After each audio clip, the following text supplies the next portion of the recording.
مارچ 2014 کی، یعنی آج سے قریب 8 سال پہلے ملیشین ایئر لائن کے ایک جہاز فلائٹ MH370 کو ملیشین کیپٹل کوالالمپور سے ٹیک آف کر کے چائنا کے کیپٹل بیجنگ تک جانا تھا۔ اس فلائٹ میں 2 پائلٹس، 10 کیبن کرو اور 227 پیسنجرز موجود تھے، جن میں سے زیادہ تر پیسنجرز کا تعلق چائنا سے تھا۔ دونوں پائلٹس انتہائی ایکسپیرینس تھے، جن میں سے 53 سال کے کیپٹن ظاہری احمد شاہ کو 33 سال کا فلائٹ ایکسپیرینس تھا، جبکہ 27 سال کے کو پائلٹ فاریق عبدالحمید ایک جونیئر پائلٹ تھے جن کو 7 سال کا فلائٹ ایکسپیرینس تھا۔ اگر اس پلین کی بات کی جائے تو 11 سال پرانا یہ بوئنگ 777 جہاز تھا، جس میں نہ ہی کسی قسم کی کوئی پرابلم تھی اور نہ ہی پاسٹ میں یہ جہاز کسی میکینیکل یا الیکٹریکل حادثے کا شکار ہوا تھا۔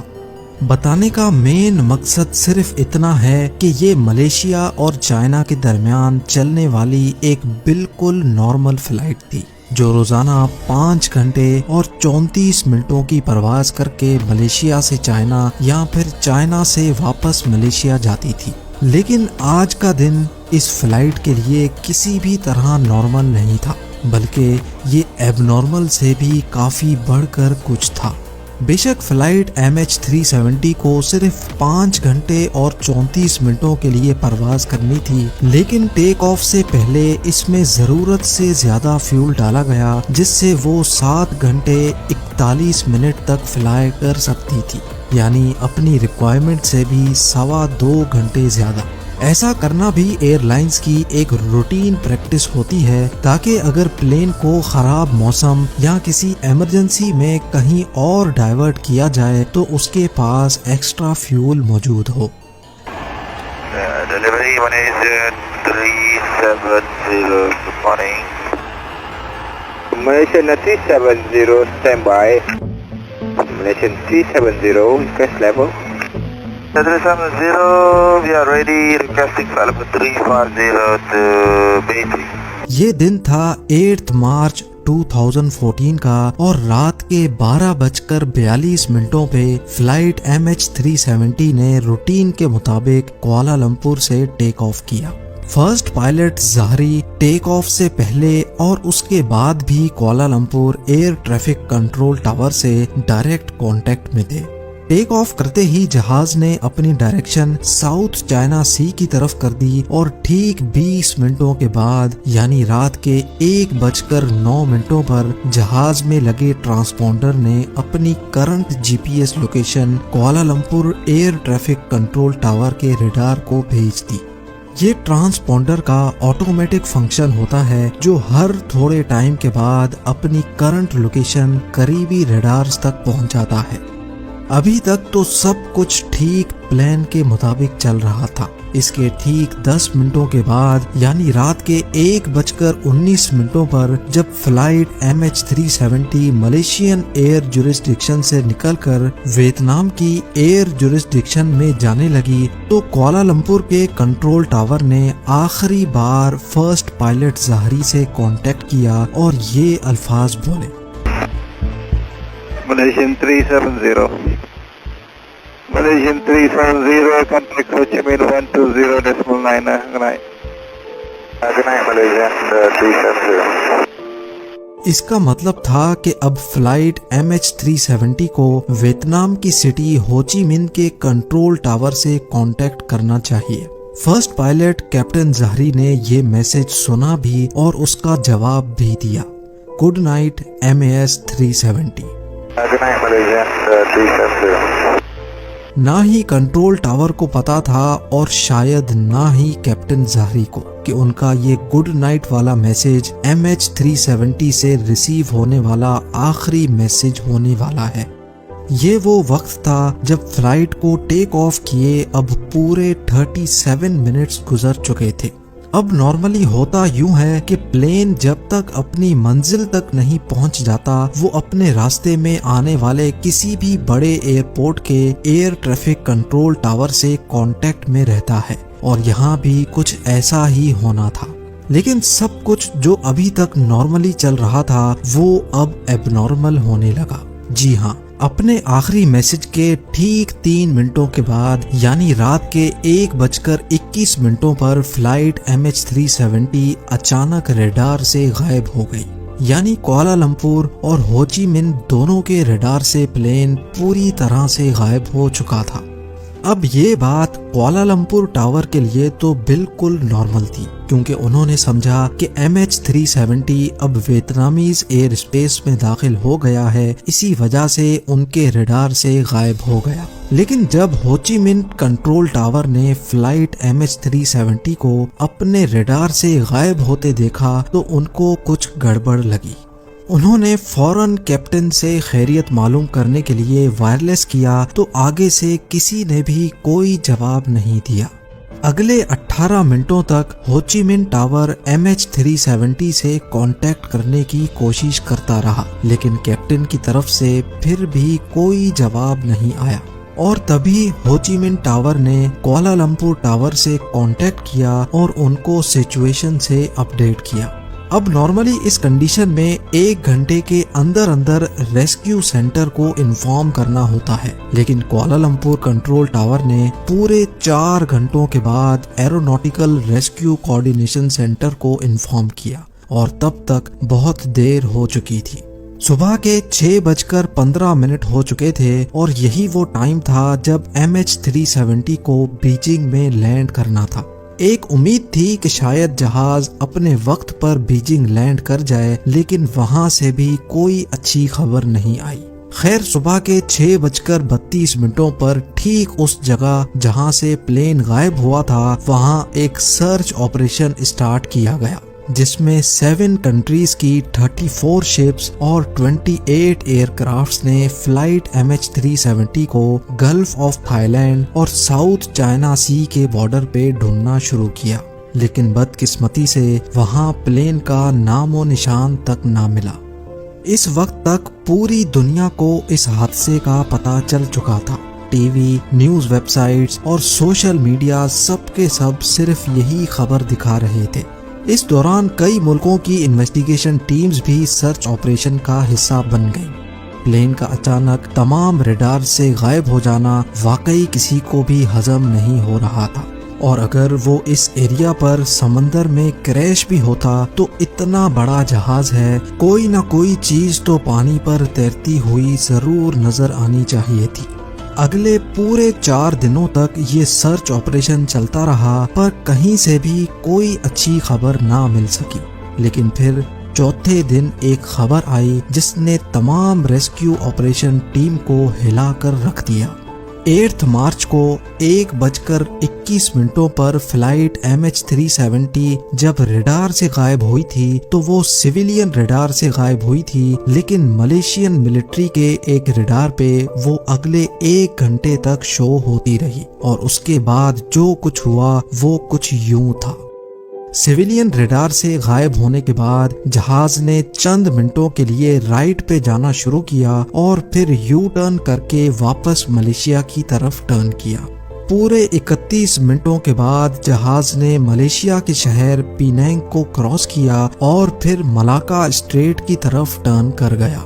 آخری بار جہاں تک ملٹری ریڈار کی رینج تھی، فلائٹ MH370 کو انڈین اوشن کے اس پوائنٹ تک ڈیٹیکٹ کیا گیا، اور اس وقت رات کے 2:22 ہو رہے تھے۔ اب اس کے بعد MH370 نہ ہی ملٹری ریڈار پہ شو ہوا اور نہ ہی کسی سویلین ریڈار پہ۔ پوری ریسکیو ٹیم اور اس پلین سے جڑا ہر شخص صرف یہی گتھی سلجھانے میں لگے تھے کہ پلین گیا تو آخر گیا کہاں۔ اس سے بھی بڑھ کر جو چیز تنگ کر رہی تھی وہ یہ تھی کہ پلین نے بیجنگ کی بالکل اپوزٹ ڈائریکشن میں شارپ یو ٹرن کیوں کر لیا۔ جو ریسکیو ٹیم پہلے گلف آف تھائی لینڈ اور ساؤتھ چائنا سی میں پلین کو ڈھونڈ رہی تھی، وہ اب انڈین اوشن کے اس حصے میں ڈھونڈنا شروع ہو گئی، لیکن حیرت انگیز طور پہ یہاں پر بھی پلین کا کوئی اتا پتا نہ ملا۔ اگلے کچھ دنوں بعد ایک اور خبر ملی اور اس نے ایک بار پھر سے پوری سچویشن ہی چینج کر دی۔ پتہ یہ چلا کہ پلین ملٹری ریڈار سے تو 2:22 پر غائب ہوا، لیکن ایک سیٹلائٹ ایسی تھی جس سے وہ لگاتار کانٹیکٹ میں تھا۔ آپ کو یہاں پر اپڈیٹ کرتے چلیں کہ یہ بوئنگ ایئر پلینز کے لیے ایک نارمل بات ہوتی ہے کہ جب ان کا اپنا کمیونیکیشن سسٹم کسی وجہ سے خراب ہو جاتا ہے تو وہ سیٹلائٹ سے کانٹیکٹ کرنے کی کوشش کرتا ہے۔ پلین نے آٹومیٹیکلی ٹھیک ہر 1 گھنٹے کے بعد 35,000 کلومیٹر دور انمار سیٹ نامی سیٹلائٹ سے کانٹیکٹ کرنے کی کوشش کی۔ اس سیٹلائٹ پر سیوڈ ڈیٹا کی مدد سے ایکسپرٹس نے ایک کمپلیکس کیلکولیشن پرفارم کی تو آخر کار فلائٹ MH370 کے اگلے موو کا بھی پتہ چل گیا۔ پتہ یہ چلا کہ ملٹری ریڈار سے بھی غائب ہونے کے بعد ملیشین ایئر کرافٹ نے دوبارہ ایک ٹرن لیا اور اگلے 5 گھنٹوں تک اسی ڈائریکشن میں انڈین اوشن کے اوپر فلائی کرتا رہا۔ صبح کو 8:19 پر پلین نے آخری بار سیٹلائٹ سے کنیکشن بنانے کی کوشش کی اور یہ MH370 کی طرف سے ملنے والا سب سے آخری سگنل تھا۔ اس کے بعد نہ ہی پلین نے کسی اور سیٹلائٹ سے کانٹیکٹ کیا اور نہ ہی وہ کسی اور ریڈار پہ شو ہوا۔ یعنی جس وقت ریسکیو ٹیم پہلی بار جہاز کو ڈھونڈ رہی تھی، اصل میں اس وقت جہاز فلائی کر رہا تھا لیکن اس کی لوکیشن وہاں سے بہت دور تھی۔ ایکسپرٹس اور انویسٹیگیشن ٹیم کا ماننا ہے کہ آسٹریلیا سے 2000 کلومیٹر ویسٹ میں انڈین اوشن کے ٹھیک اس کروڈ اسپاٹ پہ آ کر جہاز کا سیٹلائٹ سے کنیکشن ٹوٹا۔ یعنی کوالالمپور سے ٹیک آف کرنے کے بعد اس کروڈ اسپاٹ تک پہنچنے میں جہاز کو پورے 8 گھنٹے لگے اور جہاز میں ٹوٹل فیول بھی صرف اتنا ہی تھا۔ تو اس بات کے کافی زیادہ چانسز ہیں کہ MH370 اسی کروڈ اسپاٹ میں ہی کہیں فیول ختم ہونے کی وجہ سے کریش ہو گیا۔ انڈین اوشن کا یہ ہائی لائٹڈ کروڈ حصہ پورے انڈیا سے بھی بہت بڑا ہے اور یہاں پر اسٹارٹ کیا گیا ایک deep sea search operation. MH370 کو ڈھونڈنا بہت ضروری تھا کیونکہ جب تک پلین اور اس کا بلیک باکس نہیں ملے گا تب تک یہ پتہ نہیں چلے گا کہ کریش سے پہلے پلین کے اندر کیا کچھ ہو رہا تھا۔ کئی مہینوں نہیں بلکہ کئی سالوں تک یہاں پلین کو تلاش کرنے کا عمل چلتا رہا، لیکن یہاں پر بھی پلین کا کوئی سراغ نہیں ملا۔ 3 سالوں کے بعد ڈیپ سی آپریشن کو آخر کار ختم کر دیا گیا، جس میں $160 ملین سے بھی زیادہ خرچہ ہو چکا تھا۔ سرچ آپریشن کے دوران پلین کا تو کوئی اتا پتہ نہیں ملا، لیکن 2015 میں یعنی پلین کے غائب ہونے کے 1 سال بعد پلین کا رائٹ فلیپرون تیرتا ہوا آئی لینڈ آف ری یونین کے ساحل پہ جا پہنچا۔ یہ پلین کا وہ حصہ ہوتا ہے جو لینڈنگ کے وقت کام آتا ہے۔ ملنے والے اس فلیپرون پر جب تحقیق ہوئی تو ایک اور خوفناک حقیقت سے پردہ اٹھا۔ ایکسپرٹس کا ماننا ہے کہ جس وقت MH370 پانی میں کریش ہوا اس وقت یہ فلیپرون ایکسٹینڈڈ نہیں تھا، اور افسوسناک طور پہ اس کا مطلب یہ ہے کہ پانی پہ کریش ہوتے وقت جہاز اپنی نوز کے بل سمندر میں جا گرا۔ اگلے کئی سالوں کے دوران پلین کے کئی اور حصے بھی افریقہ کے ساحل سے ملے، لیکن آج تک پلین یا اس میں بیٹھے پیسنجرز کا کوئی سراغ نہ مل سکا۔ ملیشین فلائٹ MH370 کے اندر غائب ہونے سے پہلے کیا کچھ ہوا یہ آج تک کسی کو بھی معلوم نہیں ہے۔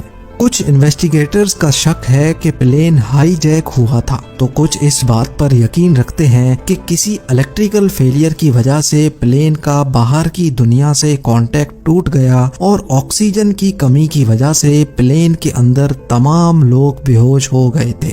خیر اصل ریزن کیا ہے یہ تو پلین کے بلیک باکس میں محفوظ ریکارڈنگ سے ہی پتہ چل سکتا ہے، جو پلین کے ساتھ ہی انڈین اوشن میں کہیں غائب ہے۔ MH370 کے غائب ہونے کے پورے 8 سالوں کے بعد فیبروری 2022 میں ایک بار پھر سے پلین کے ملنے کی امید دلائی گئی۔ ایک British retired aerospace engineer Richard Godfrey نے دعویٰ کیا ہے کہ ویک سگنل پروپیگیشن انالیسس کے ذریعے اس نے پلین کی اصل لوکیشن کا اندازہ لگا لیا ہے، اور حیرت انگیز طور پہ رچرڈ نے جو پن پوائنٹ لوکیشن بتائی ہے وہ بھی انڈین اوشن کے اسی کروڈ ایریا میں موجود ہے۔ رچرڈ کا ماننا ہے کہ اس کی بتائی گئی ٹھیک اس جگہ پر اوشن کے 4000 میٹر نیچے ملیشین ایئر لائن کا گم شدہ جہاز ابھی بھی موجود ہے۔ یہ اتنی ہی گہرائی ہے جتنا نیچے ٹائٹینک شپ پورے 74 ایئرز کی کوششوں کے بعد 1985 میں ملی تھی۔ اب Malaysian authorities retired aerospace engineer کے اس کلیم کو کتنا سیریس لیتی ہے اور اس جگہ پر ایک نیا سرچ آپریشن لانچ کیا جاتا ہے کہ نہیں، یہ تو وقت ہی بتائے گا۔ امید ہے زیم ٹی وی کی یہ ویڈیو بھی آپ لوگ بھرپور لائک اور شیئر کریں گے۔ آپ لوگوں کے پیار بھرے کامنٹس کا بے حد شکریہ۔ ملتے ہیں اگلی شاندار ویڈیو میں۔